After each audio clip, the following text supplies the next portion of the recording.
Assalamualaikum warahmatullahi wabarakatuh.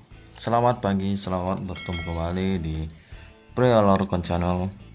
Baik, pada kesempatan kali ini kita akan melanjutkan pertemuan kita tentang potensi dan persebaran sumber daya alam di Indonesia.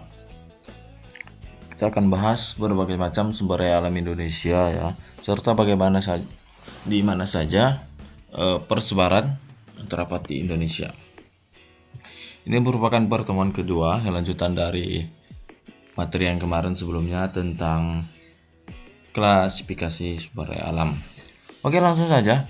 Yang pertama tentang potensi dan sebaran sumber daya alam Indonesia.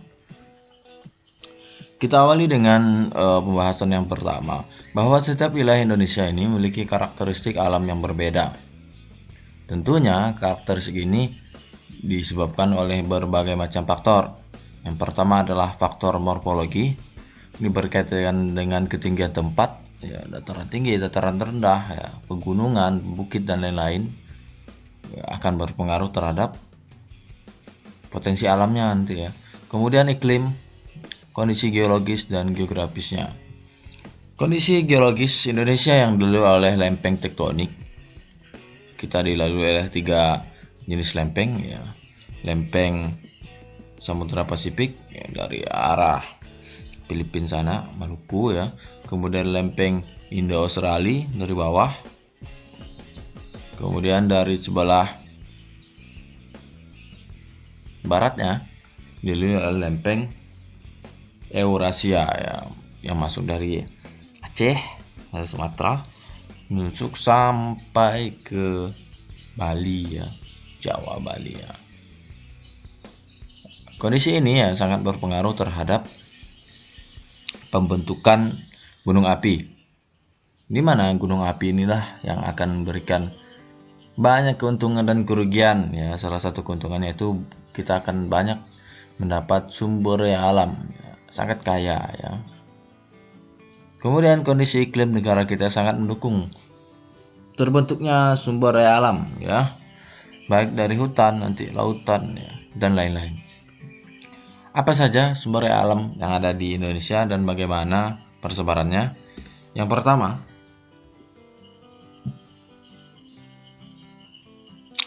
sumber daya kehutanan.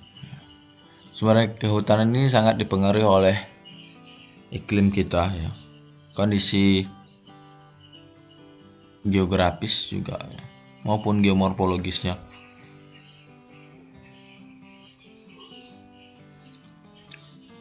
Dapat kita ketahui ya, Indonesia itu dikenal sebagai mega diverse country ya, yaitu negara yang memiliki hutan yang luas ya. Kemudian dengan keanekaragaman hayatinya terkaya di dunia. Begitu juga dengan laut kita ya, sama. Sangat sekali ya. Jutaan spesies ya dapat kita temui di negara kita. Kemudian dari 4.000 jenis kayu di hutan Indonesia, ada sekitar 267 merupakan kayu bernilai ekonomis tinggi, yang mana kayu-kayu ini ya tersebar banyak di Eropa sana. Bangunan-bangunan mewah ya, dengan arsitektur yang sangat indah itu hasilnya kayunya itu diambil dari negara kita. Ini sangat miris sekali ya, bahwa di negara kita ya kayu juga lumayan mahal ya, dan sangat susah mencarinya sekarang. Apa saja sumber daya kehutanan kita ya? Yang pertama ada namanya kayu meranti. Ini biasa digunakan untuk diolah jadi kayu ya, diambil untuk bangunan. Persebarannya di Sulawesi, Papua, dan Kalimantan. Kemudian kayu jati. Ini terdapat di Jawa Tengah, ya, hutan jati ini. Sebenarnya di daerah kita ada ya. Hanya saja persebaran utamanya itu banyak di Jawa Tengah, di hutan musim. Dimana kayu jati ini ya digunakan untuk membuat kursi, lemari, dan lain-lain lah ya. Sama dengan meranti. Kemudian rotan. Rotan ini persebarannya banyak di Kalimantan, Sumatera Barat, dan Sumatera Utara ya. Daerah Sumatera dan Kalimantan lah lumayan banyak ya. Rotan ini sangat banyak fungsinya. Di antaranya pembuatan kursi, meja, lemari ya. dan macam-macam lagi. Nanti kita akan bahas tentang pemanfaatan sumber daya alam. Kemudian kayu cendana terdapat di Nusa Tenggara Timur, ya. Serta kayu akasia ya, di Jawa Barat. Ya. Oke, sumber daya kehutanan ini memiliki banyak sekali manfaat ya. Kita tahu selain kayunya yang bisa digunakan untuk bahan industri,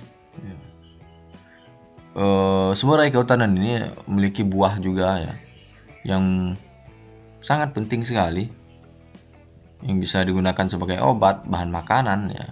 Kemudian nanti akar-akarnya, kemudian nanti ada damar ya di dalam kehutanan ini. Selain kayu-kayu ini, kita bisa menemukan damar, kemudian kayu gaharu ya isinya itu, kemudian kemenyan nanti ya. Kemudian banyak lagi seperti getah-getahnya, jadi getah damar, kemudian getah karet ya. Kalau buah-buahnya yang sekarang banyak dikembangkan itu berbagai macam lah ya, ataupun akar-akar yang bisa digunakan sebagai obat-obatan ya. Oke, ini sumber daya kehutanan yang mana dulu hutan kita dikenal sebagai paru-paru dunia, yang sekarang sudah habis ya, karena sudah diketahui ini nilai ekonomisnya tinggi ya. Akhirnya tidak bisa kita pungkiri ya, pemanfaatan sumber daya alam itu otomatis akan merusak lingkungan. Hanya menunggu cepat atau lambatnya saja ya, kalau kita tidak menyadari pentingnya menjaga lingkungan itu. Maka dalam proses pengambilan sumber daya kehutanan nanti akan ada proses pengambilan secara berkelanjutan ya. Ada tebang pilih, tebang tanam ya, kemudian berbagai macam lagi lah. Oke, kita lanjutkan. Yang kedua adalah sumber daya pertambangan. Sumber daya tambang di Indonesia sangat terkenal ya, baik dari tambang mineral logam, non logam maupun yang lainnya ya. Hal ini sangat dipengaruhi oleh letak geologis Indonesia yang mempengaruhi keberadaan sumber daya tambang. Aktivitas tektonisme, lempeng tektonik 3 tadi. Ini dari lempeng Pasifik ya, Indo-Australia di sini, tumbukannya dari atas, dari samping sini, kemudian Eurasia dari sini ya. Ketika mereka bertemu ya, baik itu karena ada tenaga saling tabrakan atau saling menjauh ya, baik gerakan divergen atau konvergen ya, maka hasilnya akan membuat berbagai macam barang tambang. Pembentukan gunung api ya, akan membentuk berbagai macam lagi ya barang tambang. Kemudian proses aktivitas tektonisme ini dapat membentuk jebakan minyak bumi ya tadi ya. Akibat dari pergerakan lempeng tadi kan ada jebakan minyak bumi, maka jebakan minyak bumi ini akan menghasilkan minyak bumi ya. Yang minyak bumi nanti hasilnya itu ketika sudah dapat, turunannya berbagai macam ya, dari minyak yang terbaik sampai ampasnya itu, aspal itu harga jualnya sangat tinggi gitu ya ketika sudah disuling. Kemudian proses pengendapan bahan organik seperti ganggang dan paku-pakuan yang jutaan tahun lalu akan membentuk batu bara sebagai bahan bakar juga. Ini golongan A. Kemudian aktivitas vulkanisme menghasilkan bahan tambang golongan C seperti pasir, kerikil, dan batuan beku. Nanti ada marmer ya dan lain-lain, itu hasil dari aktivitas vulkanisme, tenaga vulkanik ya. Di sini udah ada peta persebaran barang tambang Indonesia, sangat banyak sekali ya. Di Kalbar ya, kita ini terdapat beberapa barang tambang, misalnya ada bauksit ini di Singkawang. Bauksit ini merupakan biji aluminium ya, dia digunakan sebagai biji aluminium. Bauksit ini termasuk jenis mineral ya, kayak batu-batuan gitu, bukan mineral ya, batu-batuan. Kemudian di Martapura nih di Kalimantan Selatan terdapat intan, ini sangat terkenal sekali. Kemudian Bontang nih macam-macam, semua ada lengkap nih, sangat terkenal nih. Kemudian di Tarakan nih ada minyak bumi ya. Di Kalimantan juga banyak ya terdapat minyak bumi, yang paling banyak di Sumatera nih. Kalau di Papua terkenalnya pengambilan emas ya. Di Pulau Buton juga sama ya, ada aspal di sini. Oke, apa saja sumber daya pertambangan kita? Yang pertama, minyak dan gas bumi, yaitu migas ya. Terdapat di Sumatera, Jawa, Natuna, Kalimantan, Sulawesi, dan Papua. Migas menunjang ketahanan ekonomi dan ketahanan energi di Indonesia dan menjadi salah satu penyumbang devisa negara. Ini termasuk golongan A ya, yang harus dikelola oleh negara. Produksi migas setiap tahun mengalami penurunan atau pembatasan dikarenakan migas merupakan sumber daya alam yang tidak terbarukan yang sifatnya terbatas akan habis ya. Maka sampai saat ini para ahli lakukan penelitian ya bagaimana cara untuk menemukan bahan bakar pengganti maupun pengganti lah ya, seperti dari buah jarak ya, sekarang dari buah sawit ya, baik biodiesel, biogas ya, pengganti gas alam dan macam-macam lagi ya. Ini migas ya. Dalam proses pengambilannya migas ini ada yang dilepas pantai seperti ini, ada yang di daratan ya. Kemudian sumber daya pertambangan yang berupa mineral logam dan non logam. Yang pertama si bauksit tadi yang terdapat di Riau dan Kalbar di Singkawang ya. Biji-biji utama penghasil aluminium. Ini bauksitnya, ini berupa batuan ya. Diekstrak ini aluminiumnya ini, jadilah dia aluminium yang harganya sangat mahal dan banyak sekali digunakan di dapur lah ya. Kemudian mineral yang lain ya adalah emas. Emas ya, digunakan sebagai bahan perhiasan, kemudian alat elektronik pada laptop, komputer itu ada emasnya juga ya, walaupun kecil ya. Kemudian sebagai mata uang dan lain-lain ya, yang harganya semakin hari semakin naik. Persebarannya banyak dapat di Jawa Barat, Papua, Kalbar, Aceh, Riau, Sulawesi Utara, dan Bengkulu ya. Papua ini termasuk yang paling besar ya, di Indonesia. Di Kalbar juga banyak sekali ya, baik tambang yang kecil-kecil ya, yang ilegal ya. Seperti di Sanggau juga masih banyak terdapat tambang emasnya. Kemudian selanjutnya adalah timah, digunakan sebagai pencegah karat, pembuatan kaleng, kertas, timah, dan lain-lain ya. Tersebar di Pulau Bangka, Pulau Singkep ya. Ini si timah. Kalau kita sering digunakan untuk batu pancing, batu jala ya. Tidak asing lah. Kemudian tembaga sebagai penghantar listrik yang sangat baik ya.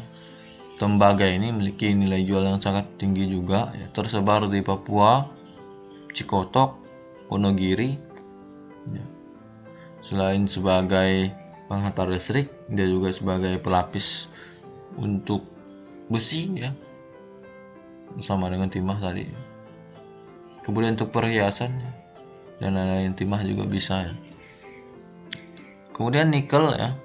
Nikel salah satu barang tambang yang sangat mahal juga. Digunakan sebagai pelapis besi, katalis, pembuatan alloy pada baterai dan lain-lain ya. Nikel terdapat di Sulawesi Tengah ya. Lanjut ya, mineral logam, non logam ya, dan aspal ya. Ini merupakan beberapa sampel saja saya ambil ya untuk contoh-contohnya pada sumber daya pertambangan. Yang pertama si intan ya, merupakan batuan yang terbentuk dari unsur karbon yang tersebar di Martapura, Kalimantan Selatan ya. Di kita ada cuma nggak banyak. Intan nih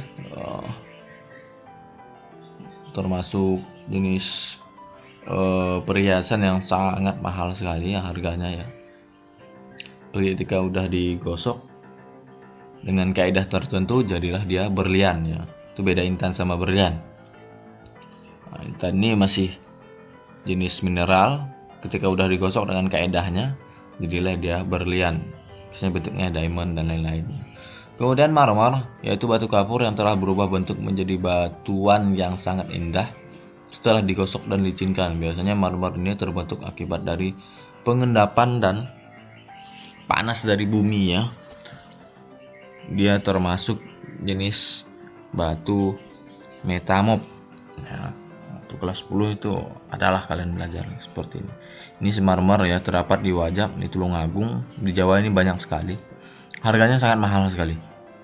Ini untuk bikin satu rumah pakai marmer ini bisa ratusan juta, karena diambil dari alam langsung, dipotong, dicetak dari alamnya. Sedangkan porselin yang ada di kita itu tiruan ya, bukan asli dari alam. Ini sangat kuat sekali, sangat indah sekali. Ini terbentuknya pun motif-motifnya dari alam langsung. Kemudian aspal berasal dari alam atau dari pengolahan minyak bumi ya. Endapan terbawah dari hasil penyulingan dari minyak bumi itu terdapat aspal ya. Di atasnya mungkin terdapat minyak tanah ya. Kemudian ada bensin premium ya, pertalite ya. Kemudian nanti ada solar ya, dan lain-lain lah, macam ya. Aspal ini terdapat di Pulau Buton di Sulawesi Tenggara ya. Lanjut yang ketiga, sumber daya kelautan. Lingkungan laut yang mencakup kehidupan mulai dari perairan dalam hingga daerah pasang surut ya, lautan luas ya. Potensi laut dapat menyejahterakan masyarakat jika dikelola dengan optimal. Di mana sumber daya kelautan kita ini meliputi 3 aspek ya. Yang pertama, kegiatan transportasi ya. Baik itu transportasi untuk membawa barang ataupun jasa angkut penumpang ya, ataupun pelayaran. Kemudian kekuatan militer, di poros maritim kita bahas ya, bahwa laut sebagai benteng pertahanan pertama kita ya, karena negara kita dikelilingi oleh laut ya. Kemudian dia juga sebagai sumber perikanan, baik perikanan tangkap ya, atau budidaya. Ini budidaya ini rumput laut ya, memiliki nilai ekonomis tinggi dan proteinnya sumber makanan yang sangat baik lah untuk pencernaan ya. Kemudian ikan untuk otaknya, terutama ikan-ikan yang segar. Nah, kalau ikan-ikan tongkol nih yang datang ke Sanggau ini udah nggak segar, ini ya kurang bagus lah untuk kesehatan ya. Vitaminnya udah kurang lah.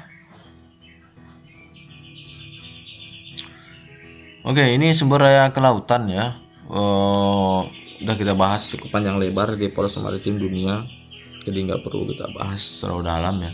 Yang terakhir adalah sumber daya pariwisata. Oke, pariwisata ini merupakan pemampatan sumber daya alam pada bidang hiburan dan wisata. Nanti akan muncul ekowisata dan lain-lain ya. Pemampatan sumber daya alam untuk pariwisata dapat meningkatkan perekonomian masyarakat ya. Seharusnya seperti ini ya. Di mana pengembangan tempat wisata hendaknya menjaga kelestarian lingkungan yang pertama, menambah perekonomian masyarakat ya, dengan menciptakan lapangan pekerjaan di sekitarnya. Kemudian meningkatkan devisa negara dari turis asing ya, serta mendorong pembangunan yang mendukung kegiatan wisata. Ini hal yang sangat miris sekali ya untuk kita di daerah Kalimantan ya. Karena saya sering berkunjung ke tempat-tempat wisata di Kalimantan Barat. Beberapa tempat itu akses ya untuk datang ke wisata tersebut sangat buruk sekali. Maka pembangunan di sana itu sangat hancur sekali, parah sekali gitu ya. Misalnya mau datang ke Riam ya, jalan yang menuju ke daerah tersebut lah parah sekali. Kalau Danau Laut saya belum pernah ya, sepertinya nggak jauh beda gitu ya. Apalagi dipengaruhi oleh kondisi cuaca nanti. Kalau di Jawa wah luar biasa sekali ya, banyak yang udah sangat bagus sekali aksesnya. Kemudian dilengkapi dengan